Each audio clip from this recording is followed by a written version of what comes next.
Demek bizi takip edersin ha?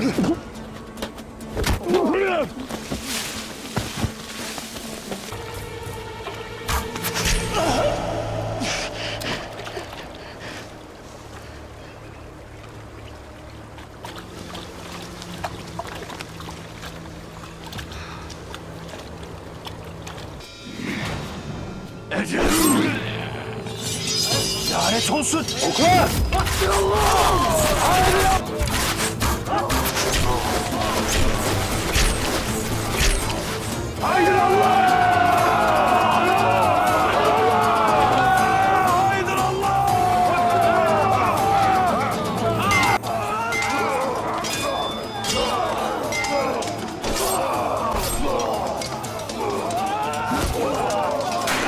Ertugrul Ghazi season 4 के किस्त number 22 में आप सबको खुशामदीद कहते हैं। इस किस्त का आगाज इस सीन से होता है जहां हलीमा सुल्तान अपने छोटे बेटे साउजी को सुला रही थी, जबकि बाकी औरतें काम में मसरूफ थी। इतने में हलीमा सुल्तान गुंदुस के बिगड़े हुए कपड़ों को देखकर चौंक जाती है और दूसरी औरत अलजिजिक से पूछती है, गुंदुस कहाँ है? अलजिजिक कहती है, वो तो कह रहा था कि मुझे नींद आ रही है। फिर हलीमा उसकी कपड़े देखकर कहती है, वो सिपाही वाला लिबास उतार गया है। हाइमा खातून कहती है, वो कभी ऐसा नहीं करता बेटी, कहाँ चला गया है वो लड़का? हलीमा बहुत परेशान हो जाती है और बाकी औरतों के साथ उसे ढूंढने के लिए बाहर निकल जाती है। दूसरी तरफ अरसिस पहिया ठीक कर रहा था और बामसी उसके पास खड़ा था। कुछ देर गुजरने के बाद कमांडर कहता है, अभी तक पहिया ठीक नहीं हुआ। बामसी कहता है, तकरीबन हो गया है। उसकी आवाज सुनकर कमांडर चौंक जाता है और पूछता है, कौन हो तुम? अर्तुगरुल भी ये सब कुछ देख रहा था। कराजेसर में कमांडर कोस्तास वापस आकर आरिस को बताता है कि मैं बहादुर से मिला था, उसने कहा है कि वो अपने बड़े खेमे में आपको दावत देगा। ये सुनकर आरिस हंसने लगता है और कहता है, इसका मतलब है कि वो असलहान पर हमला करके उसके खेमे पर कब्जा करने वाला है। दूसरी तरफ अर्तुगरुल अपना हाथ खड़ा करता है तो सब तीरंदाज खड़े हो जाते हैं। इतने में कमांडर बामसी की तरफ बढ़ता है तो बामसी फौरन उसे खंजर से गले पर मार देता है और इसके बाद लड़ाई शुरू हो जाती है। Lanet olsun! Okla! Haydi Allah! Haydi Allah!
कई कबीले में हलीमा और हफ्सा गुंदुस को तलाश कर रही थी, लेकिन वो कहीं नहीं मिल रहा था। इतने में अलजिजिक भी वहाँ आ जाती है और कहती है, मैंने भी हर तरफ देख लिया है लेकिन वो कहीं नहीं है हलीमा सुल्तान। हलीमा कहती है, अब फौरन जाकर हाइमा खातून और सिपाहियों को हुक्म दो कि वो तलाश करे। हम ट्रेनिंग एरिया की पीछे की तरफ देखते हैं। फिर वो दोनों उस तरफ चल पड़ती है। अंदर अलजिजिक हाइमा खातून को सूरत हाल से आगाह करती है। हाइमा खातून कहती है, तुम साउजी के पास रुको बेटी, मैं भी उसे ढूंढने जा रही हूँ। इसके बाद हाइमा खातून भी बाहर निकल जाती है। दूसरी तरफ गुंदुस कबीले से बाहर बड़े दरख्त के पास पहुंच गया था और बुलंद आवाज से कहता है, कहाँ हो तुम उड़ने वाले घोड़े? फिर वो उधर खड़ा होकर घूमने लगता है।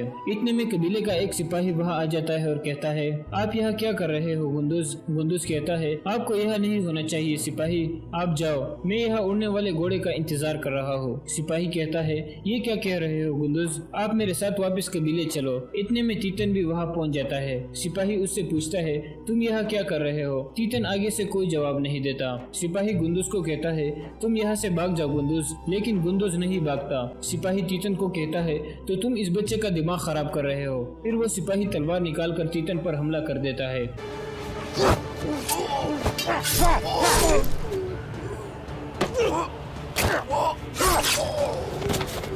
इस तरह तीतन उस सिपाही को शदीद जख्मी करके गिरा देता है। ये देखकर गुंदुज समझ जाता है कि ये आदमी ठीक नहीं है और उसे कहता है कातिल। तीतन उसे थप्पड़ मारकर बेहोश कर देता है और फिर उसे उठाकर वहाँ से चल पड़ता है। थोड़ी देर बाद सामसा वहाँ पहुँचता है और सिपाही को जख्मी हालत में देखकर हैरान हो जाता है। तरफ सामसा सिपाही से पूछता है, क्या हुआ है तुम्हें और ये किसने किया है? लेकिन वो सिपाही बोल नहीं पा रहा था। इतने में हलीमा और दूसरी औरतें भी वहाँ पहुँच जाती है। कुछ सिपाही भी वहाँ आ जाते हैं। हलीमा जख्मी सिपाही से पूछती है, किसने किया है तुम्हारे साथ ये सब कुछ? सिपाही कहता है, दरियोस ने। फिर हलीमा एक तरफ गुंदुज की टोपी देख लेती है। सिपाही कहता है, दरियोस गुंदुज को अपने साथ ले गया है। ये सुनकर सब बहुत परेशान हो जाते हैं। हलीमा जोर जोर से गुंदुज को पुकारने लगती है। दूसरी तरफ लड़ाई जारी थी।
इस तरह बिजांतीन के सारे सिपाही मारे जाते हैं, जबकि ताजिर निको एक घोड़ा गाड़ी के नीचे छुपा हुआ था। अरसिज उसे खींचकर बाहर निकाल लेता है। फिर अर्तुगरुल उसे कहता है, अगर तुम चाहते हो कि पीछे भी चले जाओ तो हमसे नहीं छुप सकते। ताजिर निको पूछता है, कौन हो तुम? अर्तुगरुल कहता है, सुलेमान शाह का बेटा अर्तुगरुल। फिर बामसी पूछता है, अब हम इसके साथ क्या करेंगे सरदार? अर्तुगरुल कहता है, पहले हम इससे सवालात करेंगे और रात को हम कराजिस किले पर हमला करेंगे। अभी हमें कोई गार ढूंढना होगा और इन मरे हुए सिपाहियों की वर्दियां उतार कर इकट्ठी कर लो। इसके बाद वो निको को पकड़कर वहाँ से चल पड़ते हैं। दूसरी तरफ हलीमा सुल्तान सिपाहियों को अपने साथ लेकर गुंदुज को तलाश करने के लिए निकल पड़ती है। इसी दौरान तीतन गुंदुज को उठाकर एक गार में पहुँच गया था। गुंदुज होश में आ जाता है और उस पर हमला कर देता है। तीतन उसे कहता है, तुम हमारे अजीम सिपाही बनोगे। गुंदुज बार बार कहता है, छोड़ दो मुझे और जाने दो। तीतन उसे एक तरफ बिठाकर कोई चीज तलाश करने लगता है। इतने में गुंदुज एक पत्थर उठाकर छुपा लेता है और अपने गले से एक निशानी उतार कर रख देता है। फिर तीतन एक बोरी नुमा चीज में उसे बंद करने लगता है। दूसरी तरफ कई कबीले की औरतें और सिपाही गुंदुज को तलाश करने में मसरूफ थे। इतने में हकीम अर्तुग भी वहाँ पहुँच जाता है और कहता है, दरियोस अपना घोड़ा कबीले में ही छोड़ गया है, वो ज्यादा दूर नहीं जा सकता। हलीमा कहती है, उसने ऐसा क्यों किया है? हकीम अर्तुग कहता है, लाजमी इसमें गवर्नर आरिस का हाथ होगा। फिर हकीम अर्तुग एक सिपाही को कहता है, फौरन जाकर अर्तुगरुल साहब को ढूंढो और उन्हें सारी सूरत हाल से आगाह करो। चैदार कबीले में तुर्गुत के पास कई कबीले का एक सिपाही पहुंचता है जिसे तुर्गुत ने बुलाया था। तुर्गुत उसे कहता है, अब से तुम मेरे साथ रहोगे। अब मैं तुम्हें एक जिम्मेदारी दे रहा हूँ। मैंने किरजा को बहादुर के पीछे भेजा था, लेकिन काफी वक्त से वो वापस नहीं आया। अब तुम जाकर उसे तलाश करो। ये सुनकर वो सिपाही वहाँ से रवाना हो जाता है। दूसरी तरफ जंगल में बहादुर संजार के पास पहुँच गया था और सबसे मुखातिब होकर कहता है, मेरे बहादुर सिपाहियों, हमने बहुत से जंगों में सर उतारे हैं, कोई भी फौज हमारे सामने खड़ी नहीं हो सकती और अब कुछ लोग हमारा हक छीनना चाहते हैं। इसी दौरान किरजा भी चुप कर दूर से उन्हें देखने लगता है। फिर बहादुर कहता है, हम उन बेवकूफों को मजा चुकाएंगे। अब हम अपनी तलवारें लहराते हुए कबीले जाएंगे और खून देकर अपना हक हासिल करेंगे। फिर वो सब जोश में नारे लगाने लगते हैं। इतने में बहादुर का खास सिपाही किरजा के पास पहुंच जाता है और दोनों में लड़ाई शुरू हो जाती है। Demek bizi takip edersin ha?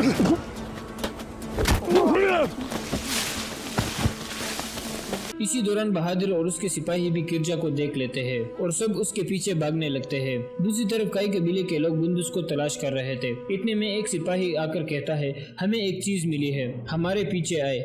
ये सुनकर सब उसके पीछे चल पड़ते हैं। दूसरी तरफ अर्तुगरुल और उसके साथी ताजिर निको को लेकर गार में पहुंच गए थे। ताजिर कहता है, तुम जानते हो कि मैं कौन हूँ, हमारा शहंशाह तुमसे एक बारी कीमत वसूल करेगा। अर्तुगरुल उसे कहता है, शहंशाह ने तुम्हारे साथ बहुत सारे सिपाही भेजे थे, मैंने सबको मार दिया है, अब तुम्हें क्या लगता है कि वो तुम्हें बचा लेगा? अब मुझे बताओ कि क्या मजीद फौजें भी आएगी? निको कहता है, हाँ आएंगी, बहुत सी बड़ी फौजें आएंगी और तुम लोगों को तबाह कर देगी। अर्तुगरुल कहता है, अब हम तुम्हारे मरे हुए सिपाहियों का लिबास पहनकर कराजेसर किले पर हमला करेंगे और गवर्नर आरिस का सर उतार कर तुम्हें देंगे। तुम उसे लेकर निकाया जाओगे और हमारी जीत का ऐलान करोगे। दूसरी तरफ किरजा भाग रहा था और बहादुर का सिपाही उसका पीछा कर रहे थे। किरजा बहुत थक चुका था। इतने में बहादुर तीर चलाकर उसे गिरा देता है।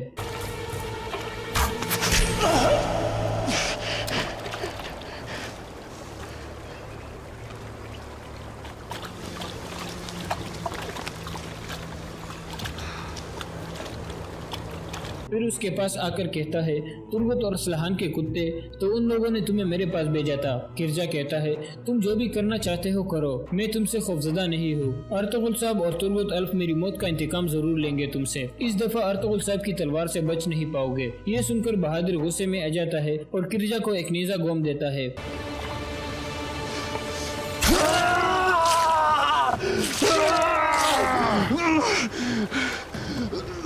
इस तरह किरजा शहीद हो जाता है। फिर बहादुर संजार को कहता है, अब कबीले जाने का वक्त आ गया है, तुम मेरे इशारे का इंतजार करो। ये कहकर बहादुर वहाँ से चल पड़ता है। दूसरी तरफ कई कबीले के सिपाहियों को कदमों के निशानात मिल गए थे। हकीम अर्तुग कहता है, ये निशान उस गार की तरफ जा रहे हैं। इसके बाद वो सब उस गार की तरफ चल पड़ते हैं। दूसरी तरफ सुल्तान अलाउद्दीन एक दफा फिर सादतीन को अपने पास बुलाते हैं। सुल्तान कहते हैं, मुझे मेरे खुफिया आदमियों की तरफ से खबर मिली है कि असलहान खातून और तुर्गत अल्फ को जहर देकर मारने की कोशिश की गई है। सादतीन कहता है, उनकी ये जुर्रत? फिर सुल्तान कहते हैं, इस घटिया हरकत का क्या मकसद है? सादतीन कहता है, हो सकता है कि अर्तुगरुल साहब जैसे बहादुर हाकिम आला का नाम खराब करने के लिए ऐसा किया गया हो। सुल्तान, मुझे यकीन है कि गद्दार कुनिया के महल में मौजूद है। ये सुनकर सुल्तान गुस्से में आ जाते हैं और कहते हैं, तुम मेरे महल के आदमी की गिबत करना बंद करो सादतीन, मैं इस तरह का रवैया बर्दाश्त नहीं करूंगा। सादतीन कहता है, मैं जानता हूँ कि आपको जहर किसने दिया था और अर्तुगरुल को पंसाने की कोशिश की थी। सुल्तान, अब मैं उनके नाम भी जान चुका हूँ। चावेदार कबीले में तुर्गत और असलहान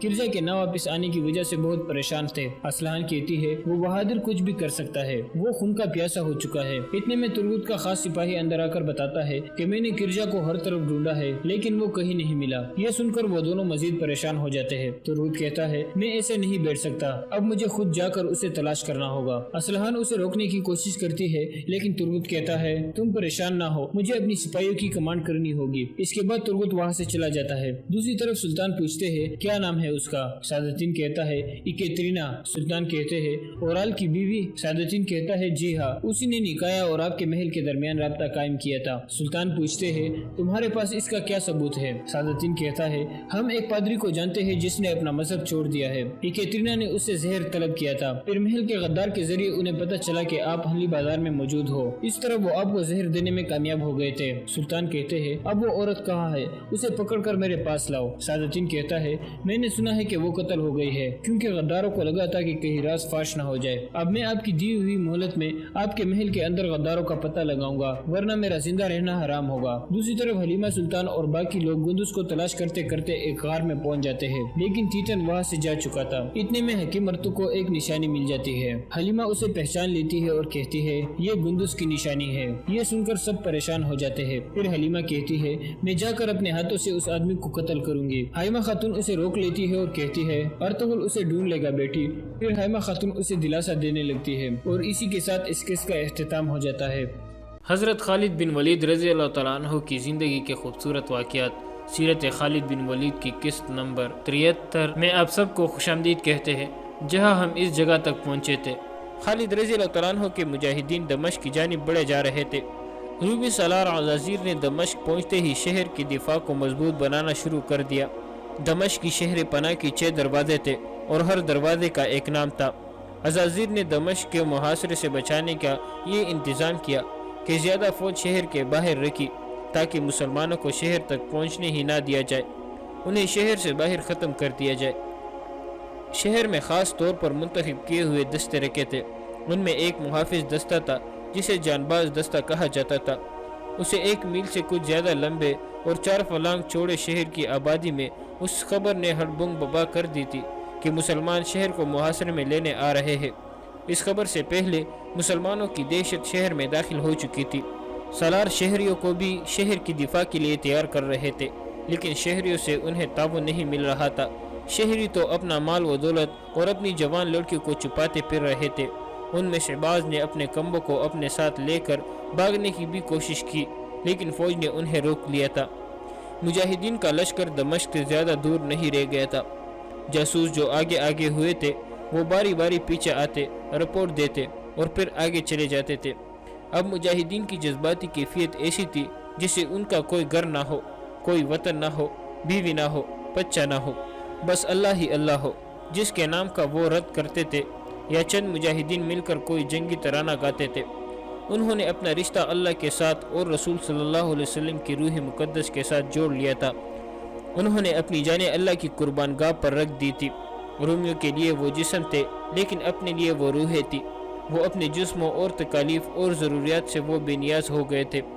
انہیں تو جیسے یہ احساس بھی نہیں رہا تھا کہ ان کی تعداد بہت کم ہے اور دشمن کی تعداد کئی گنا ہے۔ ان کے سپہ سالار خالد رضی اللہ عنہ کی جذباتی کیفیت بھی ایسی ہی تھی، لیکن تاریخ کے اس عظیم جرنیل کی نگاہ حقائق پر تھی۔ وہ سوچتے رہتے تھے کہ اتنی کم نفری کو اتنا زیادہ نفری کے خلاف کس طرح استعمال کیا جائے کہ مطلوبہ نتائج حاصل ہو۔ انہوں نے رومیوں کو دیکھ لیا اور تسلیم کر لیا تھا کہ یہ ایک عمدہ فوج ہے۔ انہوں نے یہ بھی پیش نظر رکھا تھا کہ رومی اپنے ملک میں ہے اور جو سہولتیں انہیں حاصل ہے وہ ہمیں نہیں مل سکتی۔ شکست کی صورت میں مسلمانوں کے لیے وہاں کوئی پناہ نہیں ہے۔ اس صورت میں انہیں قیدی قتل ہونا تھا۔ ان احوال و قوائف کے پیش نظر خالد رضی اللہ عنہ نے اپنی فوج میں کچھ تبدیلیاں کی تھی۔ ایک تو انہوں نے جاسوسوں کے انتظامات اور ذرائع کو پہلے سے بہتر بنا کر انہیں منظم کر دیا۔ چند اور تبدیلیوں میں قابل ذکر ہے کہ خالد رضی اللہ عنہ نے ایک سوار دستہ بنایا جس میں 4000 منتخب گھوڑ سوار رکھے۔ یہ تیز رفتار اور متحرک دستہ تھا۔ اسے تلیہ کہتے تھے۔ متحرک سے مراد یہ ہے کہ اس رسالے نے جم کر نہیں بلکہ بھاگتے دوڑتے اور ادھر ادھر ہو جاتے اور دشمن کو گما پھرا کر لڑاتے، جنگ میں شریک رہنا تھا۔ خالد رضی اللہ عنہ نے اس دستے کی کمان اپنے ہاتھ میں رکھی۔ دمشق کی جانب کوچ کے دوران یہ سوار دستہ مسلمانوں کے لشکر کے ہرعول میں تھا۔ کوچ کا چوتھا دن تھا۔ ہرعول کا یہ سوار دستہ ایک بستی مراج السفر کے قریب پہنچا تو آگے گئے ہوئے 2 جاسوس آئے۔ خالد رضی اللہ عنہ اس دستے کے ساتھ تھے۔ جاسوسوں نے انہیں بتایا کہ تھوڑی دور آگے رومی فوج تیاری کی حالت میں پڑاؤ کیے ہوئے ہے۔ جاسوسوں کے اندازے کے مطابق وہ مقام دمشق سے 12-13 میل دور تھا۔ مورخوں نے لکھا ہے کہ اس رومی فوج کی تعداد 12,000 تھی اور اس میں زیادہ تر سوار تھے۔ اس کے 2 سالار تھے، ایک عزازیر اور دوسرا کلوس۔ یہ وہی سالار تھے جن کی آپس میں دشمنی تھی۔ انہیں دمشق کے سپہ سالار توما نے اس منصوبے کے تحت بھیجا تھا کہ مسلمان کے لشکر کو دمشق تک نہ پہنچنے دیا جائے۔ اگر اسے تباہ نہ کیا جا سکے تو اتنا کمزور کر دیا جائے کہ واپس چلا جائے۔ اگر یہ بھی نہ ہو سکے تو اتنی سی کامیابی بھی ہر قیمت پر حاصل کی جائے کہ مسلمانوں کو زیادہ سے زیادہ دن دمشق سے دور رکھا جائے تاکہ دمشق کے دفاع کے لیے مزید دستے وہاں پہنچائے جا سکے اور شہر میں اتنی خوراک پہنچا کر جمع کی جا سکے کہ محاصرہ طول پکڑ جائے تو شہر میں قحط کی صورت پیدا نہ ہو۔ خالد رضی اللہ عنہ کے لیے یہ مسئلہ پیدا ہو گیا کہ ان کے ساتھ ہرعول کا صرف یہ سوار دستہ تھا جس کی نفری 4000 تھی۔ باقی لشکر ابھی بہت دور تھا۔ ہرعول کی رفتار تیز تھی۔ دشمن کی موجودگی کے اطلاع پر خالد رضی اللہ عنہ نے رفتار سست کر دی۔ اس کا مقصد یہ تھا کہ پورا لشکر آ جائے اور دوسرا یہ کہ دشمن کے قریب شام کو پہنچے تاکہ رات کو آرام کیا جا سکے اور علی الصبح لڑائی شروع کی جائے۔ اگر جاسوس آگے گئے نہ ہوتے تو خالد رضی اللہ عنہ علمی میں 4000 سوار کے ساتھ دشمن کے سامنے جا پہنچتے، پھر صورتحال ان کے حق میں نہ رہتی۔ رومیوں کے اس 12,000 لشکر نے بڑی اچھی جگہ پڑاؤ ڈالا ہوا تھا۔ وہاں ایک وادی تھی جس میں گنے درخت تھے اور ایک پہاڑی تھی۔ رومی اس پہاڑی کے سامنے اور وادی کے منہ میں تھے۔ انہوں نے لڑائی کے لیے یہ جگہ منتخب کی تھی جو ان کو کئی جنگی فائدے دے سکتی تھی۔ مسلمان اس پندے میں آ سکتے تھے۔ خالد رضی اللہ تعالیٰ عنہ نے اپنی رفتار ایسی رکھی کہ سورج غروب ہونے سے ذرا پہلے دشمن کے سامنے پہنچے۔ دشمن سے ان کا فاصلہ 1 میل کے لگ بھگ تھا۔ خالد رضی اللہ تعالیٰ عنہ نے اپنے دستے کو روک لیا اور وہی پڑاؤ کرنے کو کہا۔ سورج غروب ہو گیا، اس لیے یہ خطرہ نہ رہا کہ دشمن حملہ کرے گا۔ جمادی الثانی 13 ہجری کے چاند کی 18ویں تاریخ تھی۔ آدھی رات کو چاندنی بڑی صاف تھی۔ خالد رضی اللہ تعالیٰ عنہ با پیادہ آگے چلے گئے۔ رومیوں کے سوار گشتی سنتری گشت پر تھے۔ خالد رضی اللہ تعالیٰ عنہ ان سے بچتے پہاڑ تک گئے۔ وہ زمین کے خدوخال کا جائزہ لے رہے تھے۔ رات گزرتے ہی انہیں یہاں لڑنا تھا۔ وہ دیکھ رہے تھے کہ ان کے سوار دستے کے لیے باغنے دوڑنے کی جگہ ہے یا نہیں۔ خالد رضی اللہ تعالیٰ عنہ کے لیے پریشانی یہ تھی کہ ان کا لشکر بہت دور تھا۔ انہوں نے پیغام تو بھیج دیا تھا کہ رفتار تیز کرے، پھر بھی لشکر جلدی نہیں پہنچ سکتا تھا۔ اس کی رفتار تو پہلے ہی تیز تھی۔ مسلمانوں کا کوچ ہوتا ہی تیز تھا۔ 19 اگست 634 عیسوی 19 جمادی الثانی 13 ہجری کی صبح طلوع ہوئی۔ فجر کی نماز سے فارغ ہوتے ہی خالد رضی اللہ تعالیٰ عنہ نے اپنے سوار دستے کو جنگ کی تیاری کا حکم دے دیا۔ رومی بھی تیاری میں آ گئے۔ خالد رضی اللہ تعالیٰ عنہ نے رومیوں کی ترتیب دیکھی تو انہیں شک ہوا کہ رومی حملے میں پہل نہیں کرنا چاہتے۔ خالد رضی اللہ تعالیٰ عنہ بھی پہل کرنے کی پوزیشن میں نہیں تھے۔ انہیں اتنا وقت درکار تھا کہ باقی لشکر پہنچ جائے۔ خالد رضی اللہ تعالیٰ عنہ نے رومیوں کا ارادہ معلوم کرنے کے لیے اپنے سوار دستے کے ایک حصے کو حملہ کر کے پیچھے یا دائیں بائیں نکل جانے کا حکم دیا۔ تقریباً 1000 گھوڑے سمندری طوفان کی موجوں کی طرح گئے۔ رومیوں نے حملہ روکنے کے بجائے یہ حرکت کی کہ پیچھے ہٹنے لگے۔ مسلمان سوار اس خیال سے آگے نہ گئے کہ دشمن گھیرے میں لے لے گا۔ ویسے بھی انہیں آمنے سامنے کی لڑائی نہیں لڑنی تھی۔ وہ جس رفتار سے گئے تھے اسی رفتار سے گھوڑے موڑتے ہوئے دور کا چکر کاٹ کر آ گئے۔ چند ایک سالار خالد رضی اللہ تعالیٰ عنہ کے ساتھ تھے۔ سب کو توقع تھی کہ اب رومی حملے کے لیے آئیں گے۔ ان کی فوج 3 گنا تھی مگر انہوں نے کوئی جوابی حرکت نہیں کی۔ خدا کی قسم رومی کچھ اور چاہتے ہیں، خالد رضی اللہ تعالیٰ عنہ نے اپنے سالاروں سے کہا، اور یہ ہمارے ساتھ کھیلنا چاہتے ہیں اور میں اپنے لشکر کے انتظار میں ہوں۔ ان کے ساتھ کھیلو۔ ابن ولید سالار زرار بن الازور نے کہا، یہ لڑنا نہیں چاہتے، ہمارا راستہ روکنا چاہتے ہیں اور انہیں شاید معلوم نہیں کہ ہمارا لشکر ابھی دور ہے۔ خالد رضی اللہ تعالیٰ عنہ نے کہا، یہ بھی سچ ہے ابن ولید۔ سالار شرجیل نے کہا، کیا یہ چوکس نہیں کہ ہمارا لشکر کسی اور طرف سے شاید ان پر حملہ کر دے گا؟ میں ان کا دھیان پھیر دیتا ہوں۔ خالد رضی اللہ تعالیٰ عنہ نے کہا۔ رومیوں کی توجہ اپنی طرف کرنے کے لیے خالد رضی اللہ تعالیٰ عنہ نے یہ طریقہ اختیار کیا کہ دشمن کو انفرادی مقابلوں کے لیے للکارا۔ پہلے بیان ہو چکا ہے کہ اس دور میں جب فوجوں کی لڑائی سے پہلے دونوں فوجوں میں سے ایک آدمی سامنے آتا اور ان میں انفرادی لڑائی ہوتی تھی۔ خالد رضی اللہ تعالیٰ عنہ نے زرار بن الازور، شرجیل رضی اللہ تعالیٰ عنہ اور امیر المومنین ابوبکر رضی اللہ تعالیٰ عنہ کے بیٹے عبد الرحمن کو مقابلے کے لیے آگے کیا۔ یہ تینوں سالار تھے۔ وہ دونوں فوجوں کے درمیان جا کر گھوڑے دوڑانے اور دشمن کو للکارنے لگے۔ رومیوں کے صفوں سے 3 سوار نکلے، وہ بھی سالاری کے رتبے کے آدمی تھے۔ رومی جنگجو قوم تھی۔ اس قوم نے تاریخ ساز، تیغ زن اور شہ سوار پیدا کیے تھے۔ خالد رضی اللہ تعالیٰ عنہ کے ان 3 سالاروں کے مقابلے میں جو رومی نکلے وہ زبردست لڑاکے تھے۔ کھلے میدان میں مقابلے شروع ہو گئے۔ یہ 3 جوڑوں کا مقابلہ تھا۔ تینوں جوڑا الگ ہو گئے۔ گھوڑے دوڑ رہے تھے، گھوم رہے تھے اور برچوں سے برچیاں ٹکرا رہی تھی۔ دونوں فوجوں کے نعرے گرج رہے تھے۔ گھوڑے اپنی اڑائی ہوئی گرد میں چپتے جا رہے تھے۔ پھر گرد سے ایک گھوڑا نکلا، اس کا سوار ایک طرف لڑک گیا تھا۔ گھوڑا بے لگام ہو کر ادھر ادھر دوڑ رہا تھا۔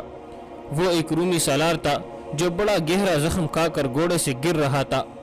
رومیوں کی صفوں سے ایک گھوڑا سر پر دوڑتا نکلا اور گرتے ہوئے سوار کے پیچھے گیا۔ اس نے گھوڑے کے سوار کو گھوڑے کی پیٹھ پر کر دیا لیکن وہ مر چکا تھا۔ تھوڑی ہی دیر بعد ایک اور رومی سوار گرا، پھر تیسرا بھی گر پڑا۔ تینوں رومی مارے گئے۔ زرار بن الازور کا انداز وہی تھا کہ مقابلے میں اترتے ہی انہوں نے خود، ذرا اور قمیص اتار کر پھینک دی تھی۔ مقابلہ ختم ہوا تو 3 رومیوں کی لاشیں ایک دوسرے سے دور پڑی تھی۔ زرار، شرجیل اور عبد الرحمن رومیوں کی اگلی صف کے قریب جا کر گھوڑے دوڑاتے اور انہیں للکارتے، رومیو یہ لاشیں اٹھاؤ، آگے آؤ بزدلو، ہے کوئی اور موت کا طلبگار، ہم رومیوں کے قاتل ہے، رومیو یہ زمین تم پر تنگ ہو گئی ہے۔ ادھر مجاہدین اسلام نے وہ شور و غلبہ کر رکھا تھا کہ آسمان ہلنے لگا تھا۔ ایک اور آدمی گھوڑا دوڑاتا میدان میں آیا اور اس نے تلوار لہرا کر گھوڑا چکر میں دوڑایا۔ عبد الرحمن ابی بکر اس کی طرف گئے تو زرار نے اپنے گھوڑے کو اینٹ لگائی اور چلائے، پیچھے رے ابی بکر کے بیٹے، اسے میرے لیے چھوڑ دے۔ وہ عبد الرحمن کے قریب سے گزر گئے۔ رومی نے گھوڑا ان کی طرف موڑا، لیکن زرار نے اس کے گھوڑے کو پوری طرح سے مڑنے بھی نہیں دیا۔ انہوں نے تلوار کی نوک رومی کے پہلو میں اتار دی، لیکن اتنی نہیں کہ وہ گر پڑا۔ زرار نے اسے مقابلے کا موقع دیا تھا، اس نے مقابلہ کیا، لیکن اس کا دمخم پہلے زخم سے ہی ختم ہو چکا تھا۔ زرار اس کے ساتھ کھیلتے رہے، آخر ایسا بھرپور وار کیا کہ وہ گھوڑے پر دوہرا ہوا اور پھر لڑک کر نیچے پڑا۔ مدینے کے ان تینوں سالاروں کے مقابلے میں چند اور رومی آئے اور مارے گئے۔ زرار، شرجیل اور عبد الرحمن نے صرف یہی نہیں کیا بلکہ رومیوں کی اگلی صفوں کے قریب جا کر گھوڑے دوڑاتے اور انہیں للکارتے تھے، بلکہ کوئی رومی سب سے آگے ہو کہ ان کی طنزیہ للکار کا جواب دیتا تو وہ ان تینوں میں سے جس کے سامنے ہوتا اسے برچ یا تلوار سے ختم کر دیتا تھا۔ اس طرح انہوں نے چند ایک رومیوں کو بھی زخمی کیا اور قتل بھی۔ خالد رضی اللہ تعالیٰ عنہ پہلے تو تماشا دیکھتے رہے، پھر وہ جوش میں آ گئے، انہوں نے گھوڑے کو اینٹ لگائی اور آگے چلے گئے۔ پیچھے آ جاؤ تم تینوں، خالد رضی اللہ تعالیٰ عنہ نے بڑی بلند آواز میں کہا، اور میدان میں گھوڑا دوڑانے لگے۔ ان کے ہاتھوں میں برچی تھی۔ مورخوں نے ان کی للکار کے الفاظ لکھے ہیں، میں اسلام کا ستون ہوں، میں اللہ کے رسول صلی اللہ علیہ وسلم کا صحابی ہوں، میں خالد بن ولید ہوں، میں اپنی فوج کا سپہ سالار ہوں، میرے مقابلے میں سپہ سالار آئے۔ واگدی اور تبری نے لکھا ہے کہ رومی سالار عزازیر اور کلوس کے درمیان چپکلش تھی۔ جب خالد رضی اللہ تعالیٰ عنہ نے کہا کہ ان کے مقابلے میں سپہ سالار آئے تو رومی سالار عزازیر نے اپنی ساتھی سالار کلوس کی طرف دیکھا اور کہا کہ کلوس اپنے آپ کو سپہ سالار سمجھتا ہے، میں تو اس کے مقابلے میں کچھ بھی نہیں ہوں۔ کلوس یہ سن کر خاموش رہا اور مقابلے کے لیے آگے بھی نہ بڑھا۔ ہمارا سالار کلوس ڈر گیا ہے، عزازیر نے طنزیہ کہا۔ اس نے کلوس کو کچھ اور تانے بھی دیے۔ کلوس کا انداز بتا رہا تھا کہ وہ خالد رضی اللہ تعالیٰ عنہ کے مقابلے میں ہچکچا رہا ہے، لیکن عزازیر اس پر تانوں کی تیر چلا رہا تھا۔ ان سے تنگ آ کر کلوس نے گھوڑا بڑھایا اور خالد رضی اللہ تعالیٰ عنہ کی طرف گیا۔ چار مورخوں نے متفقہ طور پر بیان کیا ہے کہ خالد رضی اللہ تعالیٰ عنہ کے ہاتھ میں برچی تھی۔ کلوس ان کی طرف آیا تو اس کا انداز حملے والا نہیں تھا اور اس نے خالد رضی اللہ تعالیٰ عنہ کو کچھ ایسا اشارہ کیا تھا جیسے کوئی بات کرنا چاہتا ہو۔ خالد رضی اللہ تعالیٰ عنہ نے اس کے اشارے کی پرواہ نہیں کی، دشمن کا دوستانہ اشارہ دھوکہ بھی ہو سکتا تھا۔ خالد رضی اللہ تعالیٰ عنہ نے اپنا گھوڑا اس کی طرف دوڑایا اور اس پر برچی کا وار کیا۔ کلوس تجربہ کار جنگجو تھا، اس نے اپنے آپ کو اس وار سے صاف بچا لیا۔ خالد رضی اللہ تعالیٰ عنہ نے آگے جا کر گھوڑا موڑا اور کلوس پر دوسرے حملے کے لیے گئے۔ اب کہ انہوں نے سنبھل کر کلوس کو برچی ماری، کلوس نے اب پھر ان کا وار بیکار کر دیا۔ خالد رضی اللہ تعالیٰ عنہ نے برچی پھینک دی۔ کلوس نے دیکھا کہ اب خالد رضی اللہ تعالیٰ عنہ خالی ہاتھ آ رہے ہیں تو اس نے تلوار تانی۔ خالد رضی اللہ تعالیٰ عنہ نے گھوڑا اس کی طرف لیا اور گھوڑے کو زیادہ آگے نہ جانے دیا، اسے فوراً روک کر موڑا اور کلوس پر آئے۔ کلوس نے گھوڑا موڑا اور وہ بہتر پوزیشن میں آ کر وار کرنا چاہتا تھا، لیکن خالد رضی اللہ تعالیٰ عنہ نے اپنے پیچھے سے آ کر اسے مضبوطی سے پکڑ لیا اور گھوڑے سے گرا دیا۔ انہوں نے گھوڑے سے کود کر کلوس کو دبوچ لیا اور کلوس زمین پر پڑا تھا، اس نے اٹھنے کی ذرا سی بھی کوشش نہ کی۔ خالد رضی اللہ تعالیٰ عنہ نے اپنے محافظوں کو پکارا کہ آئے، 2-3 محافظ دوڑے گئے۔ خالد رضی اللہ تعالیٰ عنہ نے انہیں کہا کہ کلوس کو قیدی بنا لے۔ اس طرح کلوس مرنے سے بچ گیا اور قیدی بن گیا۔ خالد رضی اللہ تعالیٰ عنہ کے مجاہدین دمشق کی جانب بڑھے جا رہے تھے۔ رومی سالار عزازیر نے دمشق پہنچتے ہی شہر کی دفاع کو مضبوط بنانا شروع کر دیا۔ دمشق کی شہر پناہ کی 6 دروازے تھے اور ہر دروازے کا ایک نام تھا۔ عزازیر نے دمشق کے محاصرے سے بچانے کا یہ انتظام کیا کہ زیادہ فوج شہر کے باہر رکھی تاکہ مسلمانوں کو شہر تک پہنچنے ہی نہ دیا جائے، انہیں شہر سے باہر ختم کر دیا جائے۔ شہر میں خاص طور پر منتخب کیے ہوئے دستے رکھے تھے، ان میں ایک محافظ دستہ تھا جسے جانباز دستہ کہا جاتا تھا۔ اسے 1 میل سے کچھ زیادہ لمبے اور 4 فلانگ چوڑے شہر کی آبادی میں اس خبر نے ہڑبنگ ببا کر دی تھی کہ مسلمان شہر کو محاصرے میں لینے آ رہے ہیں۔ اس خبر سے پہلے مسلمانوں کی دہشت شہر میں داخل ہو چکی تھی۔ سالار شہریوں کو بھی شہر کی دفاع کے لیے تیار کر رہے تھے، لیکن شہریوں سے انہیں تعاون نہیں مل رہا تھا۔ شہری تو اپنا مال و دولت اور اپنی جوان لڑکیوں کو چھپاتے پھر رہے تھے۔ ان میں شہباز نے اپنے کمبوں کو اپنے ساتھ لے کر بھاگنے کی بھی کوشش کی، لیکن فوج نے انہیں روک لیا تھا۔ مجاہدین کا لشکر دمشق سے زیادہ دور نہیں رہ گیا تھا۔ جاسوس جو آگے آگے ہوئے تھے وہ باری باری پیچھے آتے، رپورٹ دیتے اور پھر آگے چلے جاتے تھے۔ اب مجاہدین کی جذباتی کیفیت ایسی تھی جسے ان کا کوئی گھر نہ ہو، کوئی وطن نہ ہو، بیوی نہ ہو، بچہ نہ ہو، بس اللہ ہی اللہ ہو، جس کے نام کا وہ رد کرتے تھے، یا چند مجاہدین مل کر کوئی جنگی ترانہ گاتے تھے۔ انہوں نے اپنا رشتہ اللہ کے ساتھ اور رسول صلی اللہ علیہ وسلم کی روح مقدس کے ساتھ جوڑ لیا تھا۔ انہوں نے اپنی جانیں اللہ کی قربان گاہ پر رکھ دی تھی۔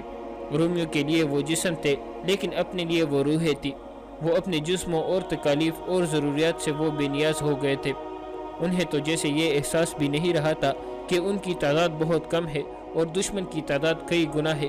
ان کے سپہ سالار خالد رضی اللہ عنہ کی جذباتی کیفیت بھی ایسی ہی تھی، لیکن تاریخ کے اس عظیم جرنیل کی نگاہ حقائق پر تھی۔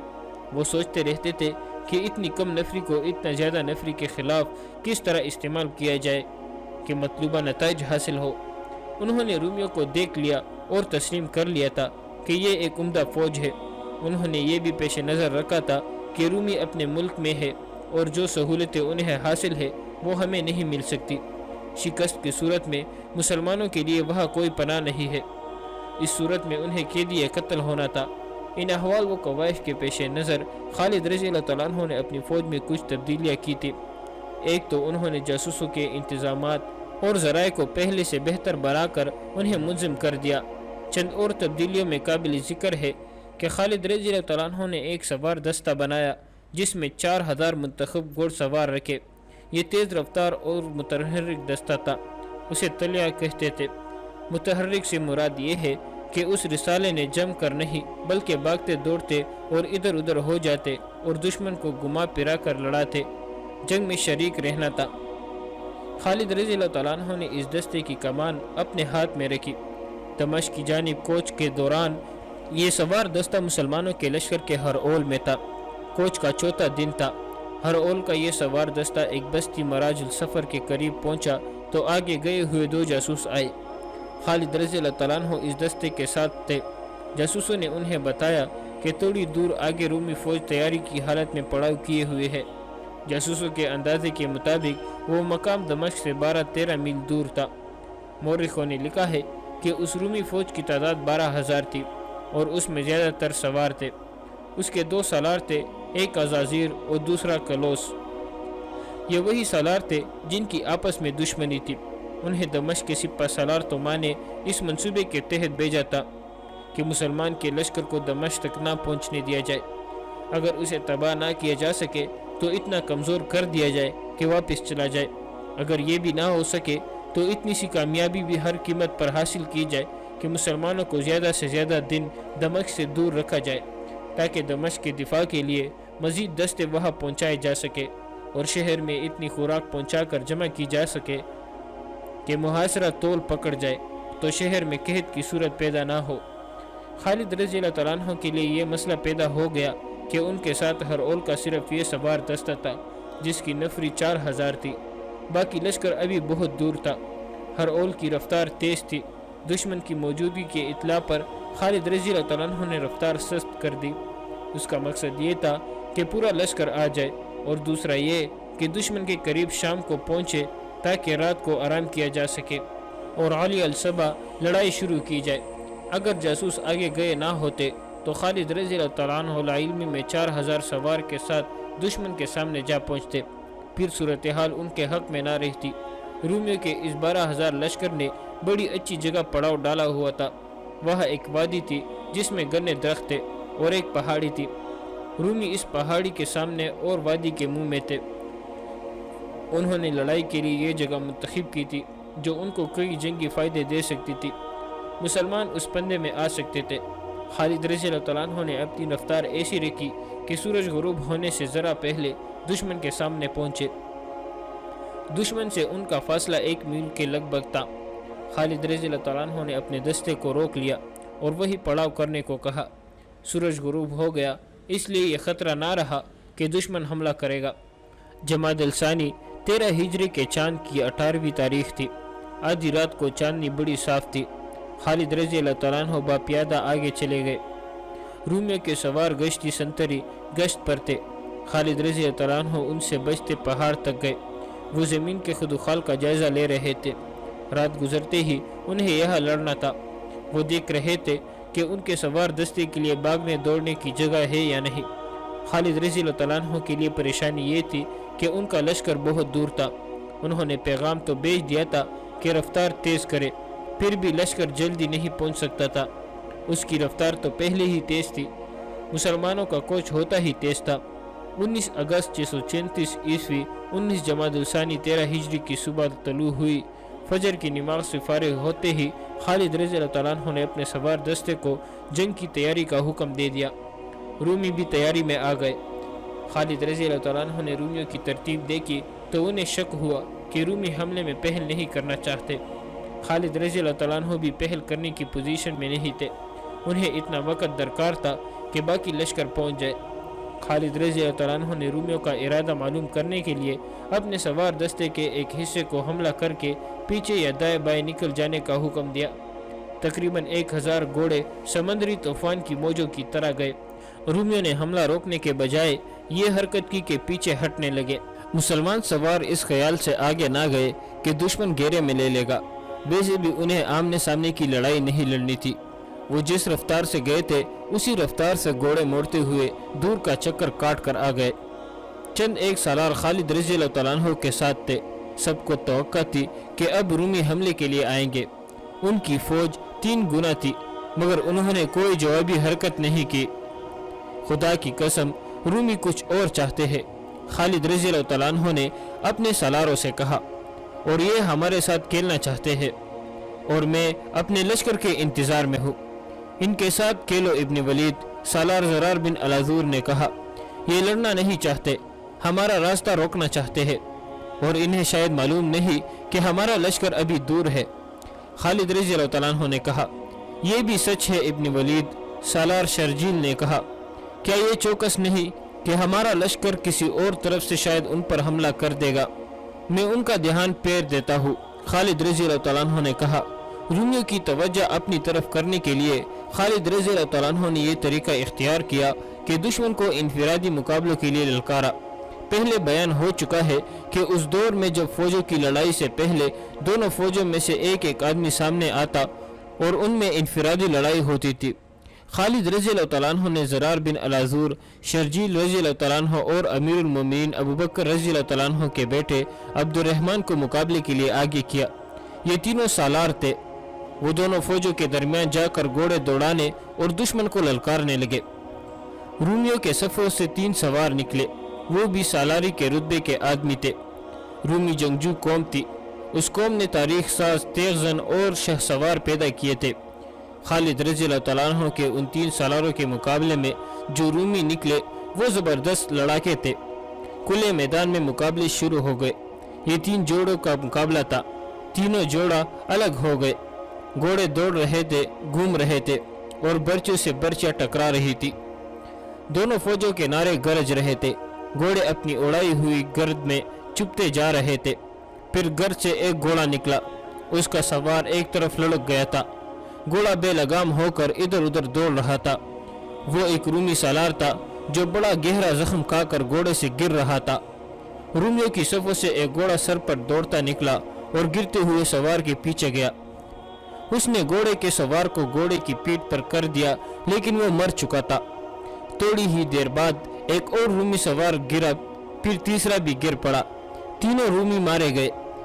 ज़रार बिन अलाज़ूर का अंदाज वही था कि मुकाबले में उतरते ही उन्होंने खोद, जरा और कमीज उतार कर फेंक दी थी। मुकाबला ख़त्म हुआ तो 3 रूमियों की लाशें एक दूसरे से दूर पड़ी थी। ज़रार, शर्जील और अब्दुर्रहमान रूमियों की अगली सफ के करीब जाकर घोड़े दौड़ाते और उन्हें ललकारते, रूमियों ये लाशें उठाओ, आगे आओ बुज़दिलो, है कोई और मौत का तलबगार, हम रूमियों के कातिल है। रूमियो, ये ज़मीन तुम पर तंग हो गई है।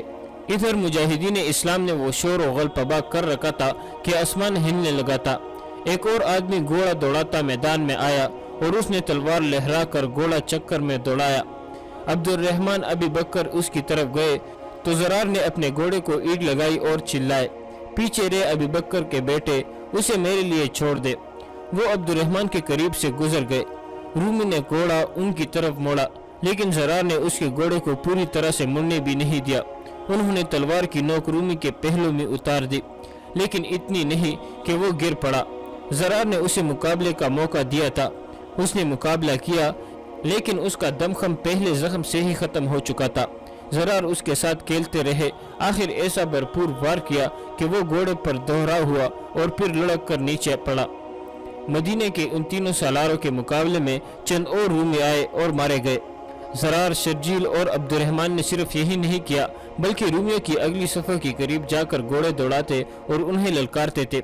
बल्कि कोई रूमी सबसे आगे हो कि उनकी तंजिया ललकार का जवाब देता तो वो उन तीनों में से जिसके सामने होता उसे बर्ची या तलवार से ख़त्म कर देता था। इस तरह उन्होंने चंद एक रूमियों को भी जख्मी किया और कत्ल भी। खालिद रज़ी अल्लाह तआला अन्हु पहले तो तमाशा देखते रहे, फिर वो जोश में आ गए। उन्होंने घोड़े को ईंट लगाई और आगे चले गए। पीछे आ जाओ तुम तीनों, खालिद रज़ी अल्लाह तआला अन्हु ने बड़ी बुलंद आवाज़ में कहा और मैदान में घोड़ा दौड़ाने लगे। उनके हाथों में बर्ची थी। मौरिखों ने उनकी ललकार के अल्फाज लिखे हैं, मैं इस्लाम का सतून हूँ, मैं अल्लाह के रसूल सल्लल्लाहु अलैहि वसल्लम का सहाबी हूँ, मैं खालिद बिन वलीद हूँ, मैं अपनी फ़ौज का सिपा सालार हूँ, मेरे मुकाबले में सिपा सालार आए। वागदी और तिबरी ने लिखा है कि रूमी सालार और अज़ाज़ीर और कलोस के दरमियान चपकलश थी। जब खालिद रज़ी अल्लाह तआला अन्हु ने कहा कि उनके मुकाबले में सिपा सालार आए तो रूमी सालार अज़ाज़ीर ने अपनी साथी सालार कलोस की तरफ देखा और कहा कि कलोस अपने आप को सिपा सालार समझता है, मैं तो उसके मुकाबले में कुछ भी नहीं हूँ। कलोस ये सुनकर खामोश रहा और मुकाबले के लिए आगे भी ना बढ़ा। हमारा सालार कलोस डर गया है, अज़ाज़ीर ने तंजिया कहा। उसने कलोस को कुछ और ताने भी दिए। कलोस का अंदाज बता रहा था कि वो खालिद रज़ी अल्लाह तआला अन्हु के मुकाबले में हिचकिचा रहा है, लेकिन अज़ाज़ीर उस पर ताने की तीर चला रहा था। उनसे तंग आकर कलोस ने घोड़ा बढ़ाया और खालिद रज़ी अल्लाह तआला अन्हु की तरफ गया। चार मौरिखों ने मुतफ़िक़ा तौर पर बयान किया है कि खालिद रज़ी अल्लाह तआला अन्हु के हाथ में बर्ची थी। कलोस उनकी तरफ आया तो उसका अंदाज हमले वाला नहीं था और उसने खालिद रज़ी अल्लाह तआला अन्हु को कुछ ऐसा इशारा किया था जैसे कोई बात करना चाहता हो। खालिद रज़ी अल्लाह तआला अन्हु ने उसके इशारे की परवाह नहीं की। दुश्मन का दोस्ताना इशारा धोखा भी हो सकता था। खालिद रज़ी अल्लाह तआला अन्हु ने अपना घोड़ा उसकी तरफ दौड़ाया और उस पर बर्ची का वार किया। कलोस तजुर्बाकार जंगजू था, उसने अपने आप को उस वार से साफ बचा लिया।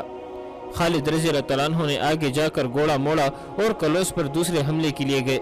अब के उन्होंने संभल कर कलोस को बर्ची मारी। कलोस ने अब फिर उनका वार बेकार कर दिया। खालिद रज़ी अल्लाह तआला अन्हु ने बर्ची फेंक दी। कलोस ने देखा कि अब खालिद रज़ी अल्लाह तआला अन्हु खाली हाथ आ रहे हैं तो उसने तलवार तानी। खालिद रज़ी अल्लाह तआला अन्हु ने घोड़ा उसकी तरफ लिया और घोड़े को ज़्यादा आगे ना जाने दिया। उसे फौरन रोक कर मोड़ा और कलोस पर आए।